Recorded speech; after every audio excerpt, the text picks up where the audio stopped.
Happy to welcome you on my YouTube channel study with Palak 1 2 3।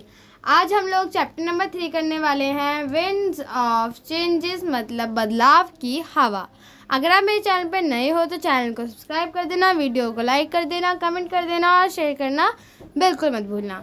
चलो शुरू करते हैं चैप्टर विंड्स ऑफ चेंजेस का reflect and respond. Question number 1, does anyone in your family use a hand fan? What do you call it in your language? What is it made up of?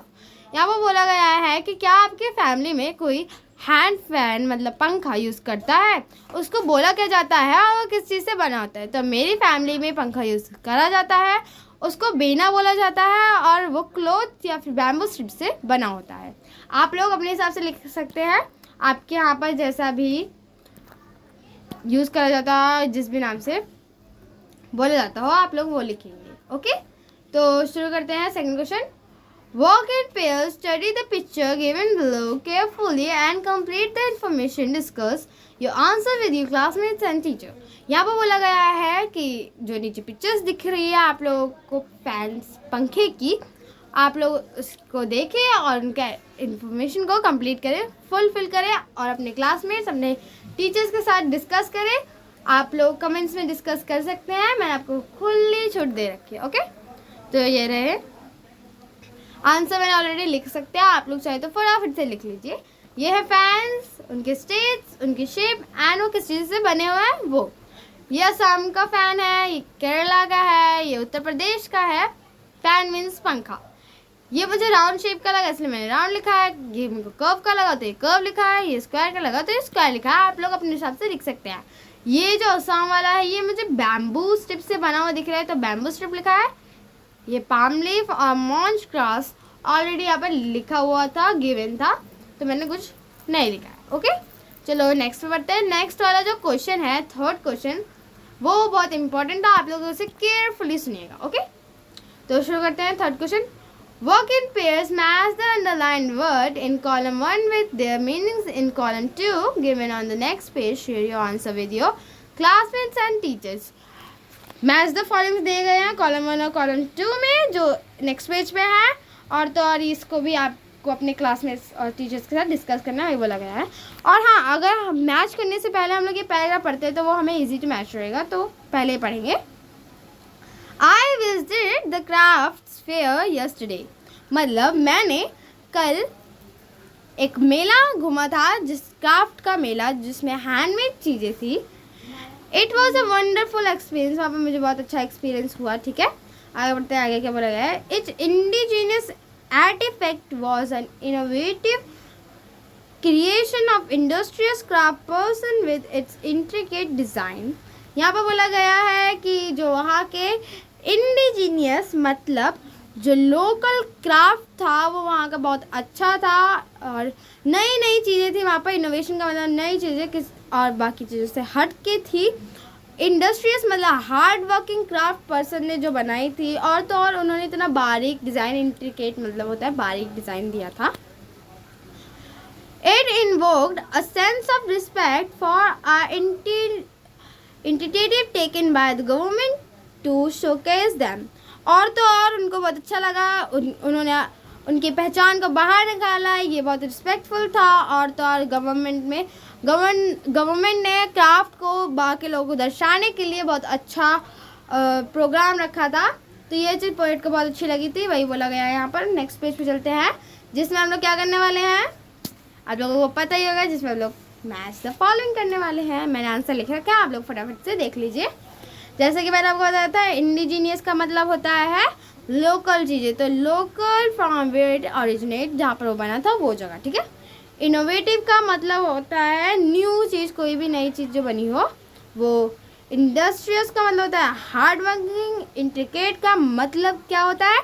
Detailed, बहुत बारीकी से काम। Innovative मतलब board, किसी को चीज़ बाहर निकालना। इंडिटेटिव मतलब एक्शन टू इम्प्रूव सिचुएशन, किसी भी चीज़ को बढ़ावा देने के लिए। ठीक है, तो ये सारे वर्ड्स वहाँ पर अंडरलाइन थे जो कि मैंने एक्सप्लेन कर दिया। आप चाहे तो यहाँ से आंसर लिख भी सकते हैं, जैसे कि मैंने आपको दिखाया हुआ था। अब आते हैं हम लोग चैप्टर पे। चैप्टर शुरू करते हैं।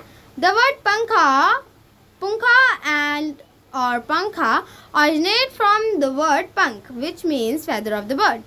यहाँ पर वही सिंपल सी चीज़ बोली गई है, जो पंखा और पंखा वर्ड है वो किस वर्ड से बना है? पंख वर्ड से बना है, जिसको हम किसके लिए बोलते हैं? वर्ड बर्ड्स के फेदर्स के लिए बोलते हैं। यही वर्ड है पंखा, जो किसके लिए यूज होता है? पंखा और पंखा के लिए। ठीक है, तो आगे बढ़ते हैं। आगे क्या बोला गया है?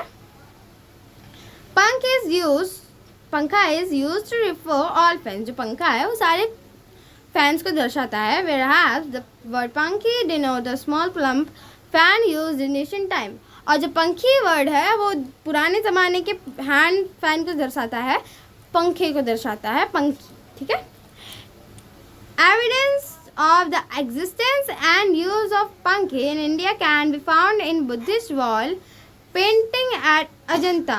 यहाँ पर बोला गया है कि ये हमारे पास एविडेंस है कि ये जो फैन था, हाथ वाला हैंड फैन था, वो एग्जिस्ट करता है। क्या एविडेंस था? कि इंडिया में अजंता नाम की एक जगह पे एक बुद्धिस्ट वॉल, एक वॉल पे बुद्धिस्ट गौतम बुद्ध की फ़ोटो या पेंटिंग बनी थी, जिसके अंदर हमको ये पंखा देखने को मिला है। This wall painting date back to the 2nd century C. और ये 2nd सेंचुरी की भी पहले की थी, तो सोचो कितनी पुरानी होगी वो वॉल। आगे बढ़ते हैं। अदर रिप्रेजेंटेशन ऑफ द पंखा can be found in embroidery work, sculpture and carving.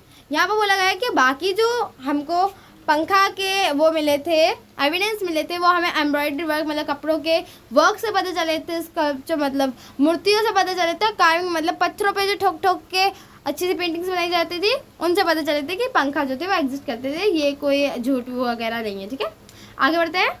In Asian time पंखास were used in temples to fan deities. पुराने ज़माने में भगवानों को पंखा करने के लिए भी मंदिरों में पंखा होता था। They were also used in royal courts to fan kings। और जो राजा वगैरह थे बड़े बड़े, जिनके पास महल वगैरह था, उनके लिए भी पंखा ही यूज़ होता था।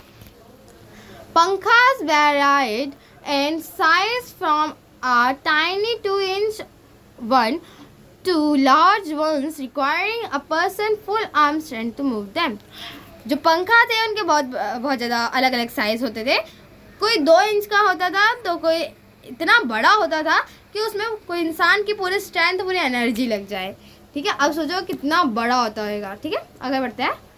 ओवर टाइम पंखास become significant cultural goods distributes through trade routes. और धीरे धीरे करके जो पंखा था वो हमारे कल्चर के लिए बहुत अच्छा बन गया, क्योंकि हम उसे ट्रेड भी कर सकते थे, कोई चीज़ लेके उस पंखे को दे सकते थे। इसको कहते हैं ट्रेड। ठीक है, They were considered exotic and stylish। ऊपर से वो इतना यूजफुल भी था और स्टाइलिश भी था।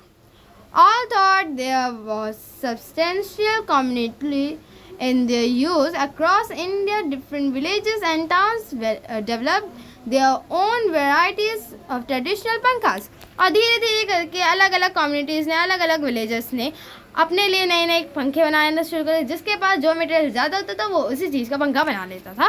ऐसे करते करते अलग अलग डिज़ाइंस निकल के आए पंखे के। ईच प्लेस डेवलप पंखास with distinguished material or a variety of intricate design that set them apart from one another। और तो और उन्होंने बोला है कि पंखे इतने अलग अलग होते थे, वो सबसे हट के बनाते। कोई भी ऐसे नया पंखा बनाने जाता ना, तो सोचता, वो हर जगह के पंखे देखता तो वो कहता कि इन सब से हट के पंखा बनाना है। ऐसे करते करते हमारे पास बहुत सारे नए नए तरीके के पंखे आने लग गए। और bamboo, cane, palm leaf, silk और तो और कौन कौन से मटेरियल है? ब्रास, लेदर एंड सिल्वर पंखास with decorative beads and stones were used depending on geographical culture and traditional rituals. यहाँ बोला गया है कि जो इतने सारे मटेरियल्स के पंखे होते थे, उन पे बीड्स होती थी, स्टोन्स होती थी, और वो डिपेंड करना था किस पे? ज्योग्राफी पे, उनके कल्चर पे और उनके ट्रेडिशनल रिचुअल पे। उनके जो रिचुअल्स होते थे ना, जैसे हमारे ट्रेडिशनल में बिहार में से छठ पूजा होती है और पंजाब में लोहड़ी होती है, वैसे उनके जो ट्रेडिशनल रिचुअल्स होते थे, फेस्टिवल्स होते थे, उनके हिसाब से वो अपना अपना पंखा बनाते थे, अपने अपने तरीके से बनाते थे अपना अपना पंखा, जिस हिसाब से उनके पास मटेरियल रिक्वायर्ड होता था। In modern time, the use of pankhas has been restricted to decorate purpose, and they have become traditional craft item in India. और तो और जैसे जैसे टाइम बीतता गया जो पंखा है उसका यूज़ कम होता गया, क्योंकि कूलर, एसी और भी अलग अलग टाइप ऑफ फैंस आने लग गए और इलेक्ट्रिसिटी भी ज़्यादा बढ़ गई, तो पंखा का यूज़ बहुत कम होने लग गया। ठीक है, अब जो लोग हैं, मॉडर्न लोग हैं, वो लोग जो पंखा है उसे डेकोरेट करने के लिए यूज़ करने लग गए, और जो ट्रेडिशनल आइटम था इंडिया का उसको अलग अलग तरीके से यूज़ करने लग गए। The structure of each fan reflect the culture code. यहाँ पर बोला गया है कि हर एक जगह पे जिस हिसाब से पंखा बनता था, तो अगर हम उसे कहीं और जगह पे भी ले जाएंगे ना, तो कोई भी बता देगा कि इस जगह पर पंखा है। इतना स्टाइलिश पंखे होते थे वहाँ पर। For instance the applique hand fan of Rajasthan is an antique pankha made of piece of fabric in different shapes and patterns sewn on to other fan cloths with the use of ornate and needle work. यहाँ पर बोला गया है कि मतलब as a example दिया गया है कि राजस्थान में ना एक एप्लीक्यू हैंड फैन होता था जो बहुत ही एंटिक होता था, जिसको एक फैब्रिक के ऊपर, एक कपड़े के ऊपर कपड़ा रख के बनाया जाता था। ठीक है, बहुत सुंदर अलग अलग शेप के वो बनाते थे। उसको ना सिला जाता था, किससे? सुई धागे से। और नेटल मतलब होता है धागा, नीडल वर्क होता है मतलब सुई से, इनसे सिला जाता था। ठीक है, furthermore the Zardoz hand fan of Rajasthan differs in its use of glittery ornament and encrusted means covered to decorate it gold thread work। यहाँ पर बोला गया है कि राजस्थान में एक और पंखा होता था जिसका नाम था जारदोजी जो पंखा था वो भी बहुत हटके था। उस पर ग्लिटर्स का वर्क हुआ होता था और गोल्डन थ्रेड वर्क भी हुआ था, बहुत सुंदर डेकोरेट करा होता था उसे। ठीक है, आगे बढ़ते हैं। In Rajasthan temple hand fans are popular too. Rajasthan में जो टेम्पल में फ़ैन करते थे, मैंने आपको पहले बताया जैसे, वो भी बहुत पॉपुलर थे। These are made up of engraving grass and have a long handle. वो जो इनग्रेविंग ग्रास से बने होते थे, कार्डबोर्ड से भी बने होते थे, उनके बहुत बड़े बड़े हैंडल होते थे, साइड में बैम्बू स्टिक से होता नहीं है ऐसे घुमाने के लिए, वो भी बहुत बड़े बड़े होते थे।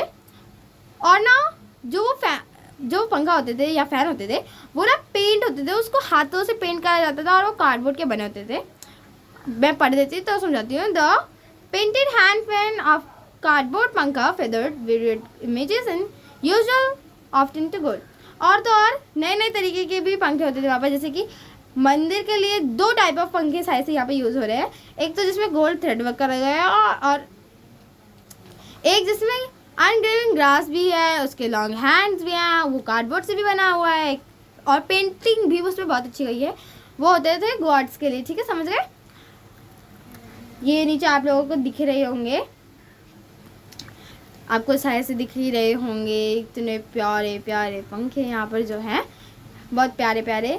पहला देख लो, ये एप्लीक्यू फ़ैन है और ये जारदोजी है और ये जो है वो है राजस्थानी हैंड फैन जो मंदिर में यूज़ होता है। ठीक है, और आगे बढ़ती हूँ मैं। आगे कहाँ पर हैं हम लोग? नेक्स्ट पैराग्राफ पे आ गए हैं। The adjoining state of Gujarat has its own indigenous take on पंखास। और तो और यहाँ पर बोला गया है कि गुजरात जो स्टेट है जो राजस्थान से जुड़ा हुआ है उसमें भी कुछ ऐसे ही अलग अलग प्रकार के पंखे होते थे। और आगे देखते हैं किस किस प्रकार के पंखे होते थे। These hand fans are elegant pure cotton based on fans emblazes with mirror work. वहाँ के जो फैंस होते थे ना वो प्योर कॉटन के होते थे और ना उन पर मिरर वर्क करा जाता था। जैसे कि आप लोग गुजराती पोशाक देखते होंगे उसमें भी मिरर वर्क कितने सुंदर सुंदर होते हैं। आप लोगों ने, अगर आप लोग नवरात्र में गरबा खेलते होंगे तो आप लोगों ने लहंगों पे, कुर्तों पे बहुत प्यारे प्यारे मिरर वर्क देखे होंगे। तो वैसे ही यहाँ पर बता रहा है कि वहाँ पर प्योर कॉटन का होता था और मिरर वर्क भी वहाँ पर बहुत अच्छा होता था।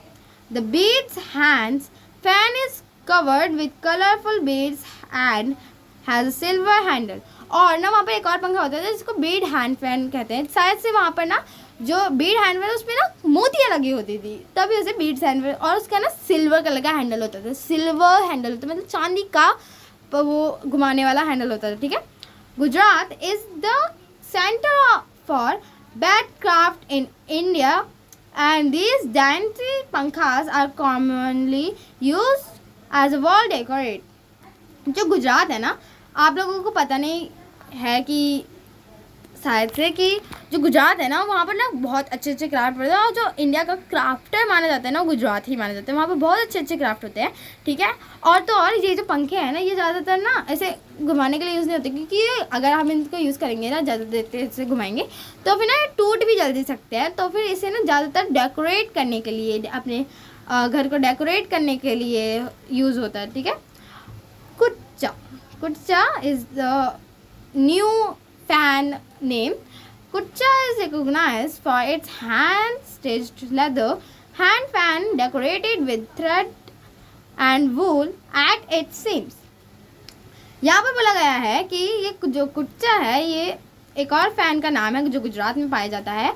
और तो और ये ना अपने हैंड स्टिच्ड लेदर को अपने हाथों से सिला जाता है इसमें, और डेकोरेट करा जाता है किससे, थ्रेड और वूल से, जो बहुत प्यारा दिखता है, ठीक है। Gujarat industrious home based women workers have work tirelessly in the handicraft of pankha making to produce embroidered hand. जो गुजरात की औरतें होती हैं ना, वुमेन्स होती हैं, वो लोग बिना थके घंटों घंटों भर पंखा बनाने का काम करती हैं अपने हाथों से, ताकि जो ये पंखा बनाने का प्रोसेस है वो अच्छे से चल सके, ठीक है। और अपनी क्राफ्ट इंडस्ट्री को वो लोग बनाए रखें। आगे बढ़ते हैं। Fans with traditional mirror work and cross stitch embroidery in different shapes and size.